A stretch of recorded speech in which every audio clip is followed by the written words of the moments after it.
আসসালামু আলাইকুম। Welcome to my channel developer মিরু।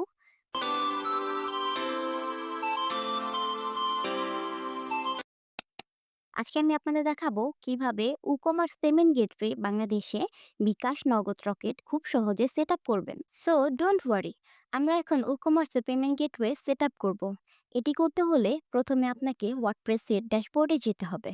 তো আমি আমার ওয়ার্ডপ্রেসের ড্যাশবোর্ডে চলে এসেছি। এখান থেকে আমাদের একটি প্লাগইন ইনস্টল করে নিতে হবে। তো আমরা এখানে প্লাগইন অপশনে এসে সার্চ বক্সে লিখব বাংলাদেশি পেমেন্ট গেটওয়ে। দেখুন এই প্লাগইনটিকে আমাদের ইনস্টল করে অ্যাক্টিভ করে নিতে হবে। তো আমি ইনস্টল করে অ্যাক্টিভ করে নিচ্ছি। এখন ই-কমার্সটি ইনস্টল করার পরে ই-কমার্স থেকে সেটিং অপশনে ক্লিক করব এবং পেমেন্ট ট্যাবে ক্লিক করব। এখানে আপনি বিভিন্ন ধরনের পেমেন্ট অপশন দেখতে পাবেন। পছন্দের পেমেন্ট গেটওয়েটি এনেবল করবেন। আপনি যে পেমেন্ট গেটওয়েটি ব্যবহার করতে চান সেটিকে এনেবল করে দিন।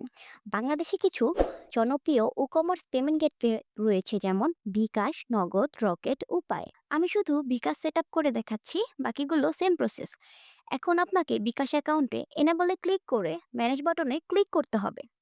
এরপরে নিচে বিকাশের সেটিংয়ে গিয়ে ওপরে টাইটেলে বিকাশ দিয়ে ডেসক্রিপশনে আপনাদের ইচ্ছে অনুযায়ী একটি পেমেন্ট ইনস্ট্রাকশন দিতে পারেন। তো আমি এখানে আমার পেমেন্ট ইনস্ট্রাকশনটি আমি দিয়ে দিলাম। এরপর নিচে স্ক্রল করলে এখানে বিকাশ নাম্বার যুক্ত করতে হবে। তো আমি আমার বিকাশ নাম্বারটি দিয়ে দিলাম এবং চাইলে বিকাশের কিউআর কোড ইমেজটিও এখানে আমরা অ্যাড করতে পারি।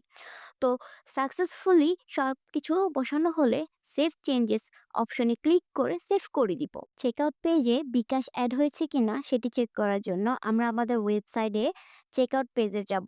তো আমি আমার ওয়েবসাইটে চেকআউট পেজে এসে পড়েছি। এখান থেকে বিকাশ পেমেন্ট অপশনটি সঠিকভাবে দেখাচ্ছে কিনা তার জন্য একটি টেস্ট অর্ডার দিলাম।